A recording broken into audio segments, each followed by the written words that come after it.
नमस्ते भारत। आप सभी लोगों के लिए मैं बहुत ही महत्वपूर्ण खबर और एक अहम अपडेट लेकर के आई हूं सुशांत सिंह राजपूत के मामले में। और एनसीपी के महाराष्ट्र सरकार के एक बहुत बड़े दिग्गज नेता हैं जिनके ऊपर एक बड़ा कानूनी डंडा आज चला है। तो वो कानूनी डंडा क्या है, कौन है वो बड़े दिग्गज नेता, किस प्रकार से उनके सर पर संकट के बादल मंडरा रहे हैं, और साथ ही साथ सुशांत सिंह राजपूत के जो एक्सटेंडेड फैमिली मेंबर्स हैं वो क्यों थोड़े से दुखी हैं, क्यों थोड़े से हताश हैं, ये मैं आप लोगों को अपने इस वीडियो के माध्यम से बताती हूँ। और निवेदन करूंगी कि वीडियो को अंत तक देखिएगा। अपने पॉइंट ऑफ व्यू दोनों मामलों में कमेंट के माध्यम से मुझ तक अवश्य पहुंचाइएगा। और जिन लोगों ने मेरे चैनल को अभी तक नहीं सब्सक्राइब किया है प्लीज़ कर लीजिएगा। पहले आपके और मेरे हीरो सुशांत सिंह राजपूत के बारे में बात की जाएगी। सुशांत के जितने भी सोशल मीडिया अकाउंट्स हैं और जितने भी सोशल प्लेटफॉर्म्स हैं उन पर बहुत ही पैनी निगाह extended family of Sushant Singh Rajput के जितने भी मेंबर्स हैं उनकी हर समय रहती है। सुशांत के अकाउंट्स में अगर इतनी सी भी कोई फेरबदल की जाती है, कुछ भी चेंजेस होते हैं, तो उसको स्प्लिट सेकंड में सुशांत के एक्सटेंडेड फैमिली मेंबर्स पकड़ लेते हैं। हाल ही में सुशांत सिंह राजपूत का जो फेसबुक पेज है और उस पर उनकी जो डीपी है, उनकी जो प्रोफाइल पिक्चर है, उसके साथ छेड़छाड़ की गई। उस प्रोफाइल पिक्चर को बदला गया और पुरानी जो प्रोफाइल पिक्चर थी जो सुशांत ही लगा करके गए होंगे, ऑब्वियसली सुशांत ने अपनी पसंद से वो प्रोफाइल पिक्चर लगाई होगी, सुशांत ने बड़े चाव से वो प्रोफाइल पिक्चर लगाई होगी, जिसको लगातार सुशांत के तमाम जो फैमिली मेंबर्स हैं एक्सटेंडेड वो देखते रहे हैं, उसको रिप्लेस करके एक नीली टी शर्ट वाली फोटो लगा दी गई है। तो बड़े ही मिक्स्ड से जो इमोशंस हैं, मिक्स्ड से जो रिएक्शंस हैं वो आ रहे हैं लोगों के सोशल मीडिया प्लेटफॉर्म के ऊपर। कई लोग उस फुल पिक्चर को, जो नई पिक्चर है, उसको देखकर सुशांत की उस मनमोहिनी मुस्कुराहट को देख करके भावुक हो रहे हैं। तो कई लोगों का ये निवेदन है उन लोगों से जो लोग सुशांत के सोशल मीडिया अकाउंट्स को हैंडल कर रहे हैं कि सुशांत के अकाउंट्स के साथ किसी भी प्रकार की छेड़छाड़ नहीं ना की जाए। और ऐसा वो निवेदन करके ही बोल रहे हैं। उनका ये कहना है कि सुशांत अब हमारे बीच में अपनी उन यादों के सहारे ही जिंदा है जो सुशांत अपने हाथों से उनके लिए छोड़ करके चले गए हैं।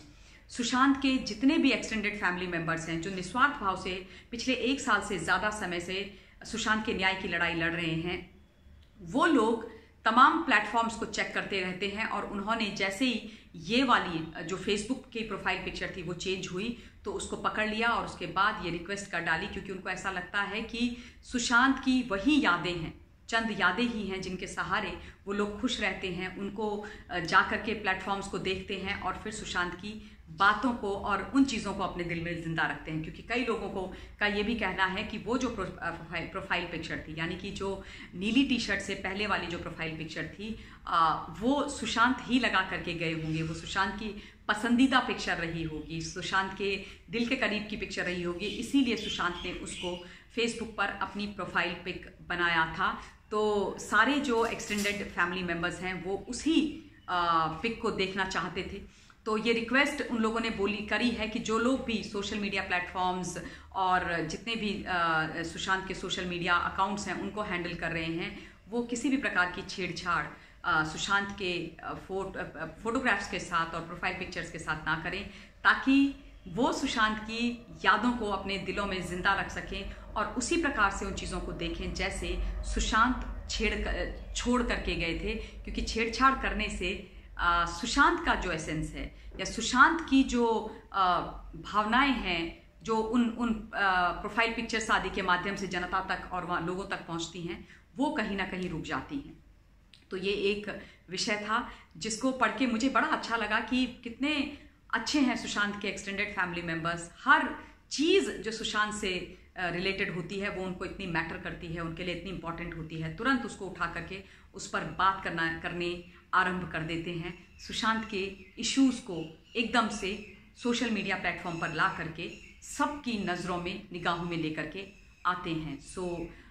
ये एक ऐसी फोर्स और एक ऐसा परिवार है जिसको सुशांत बना करके गए हैं और हर कोई ऐसा नहीं कर सकता है। इसीलिए मैं बोलती हूँ कि सुशांत एक बहुत ही बड़ी डिवाइन सोल है और इसीलिए सुशांत बहुत सारे लोगों को एक साथ इकट्ठा करके चला गया है।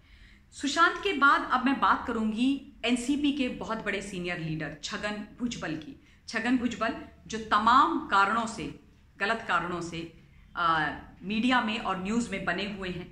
आज जो लेटेस्ट डेवलपमेंट हुई है और ANI के माध्यम से ये डेवलपमेंट, उनके ट्वीट के माध्यम से ये डेवलपमेंट मेरे संज्ञान में आई है कि इनकम टैक्स डिपार्टमेंट ने मुंबई के मरीन ड्राइव में एक कोर्ट की बिल्डिंग है जिसका नाम अल जबरिया है, उसको अस्थायी तौर से अटैच कर लिया है। और ये जो बिल्डिंग है ये अपेरेंटली छगन भुजबल की है और ये बेनामी प्रॉपर्टी एक्ट के तहत अटैच करी है इनकम टैक्स डिपार्टमेंट ने। मैं आपको याद दिला देना चाहती हूं कि ये जो अल जबरिया नामक कोर्ट की बिल्डिंग है ये वही बिल्डिंग है जिसको लेकर के ED ऑलरेडी मनी लॉन्ड्रिंग के मामले के तहत छगन भुजबल को अपने कटघरे में लेकर के प्रश्न कर चुकी है। बहुत क्वेश्चनिंग हुई है उनसे और बहुत सारी चीजें पूछी गई थी और इस इमारत की प्रॉपर